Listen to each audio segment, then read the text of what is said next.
Hey, how are you? Can you help me in studying this book? Oh, what sort of book it is? Give it to me. That is my English language practical book A. Oh, that's quite interesting. What do you think you want to prepare for tomorrow's test? I'm all done, only the transitive verbs are left. Okay, I can help you.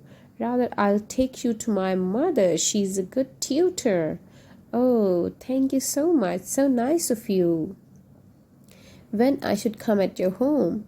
You can come tomorrow or you can come now in the evening. Oh, I fear I won't be able to attend you in the evening. Oh, what happened?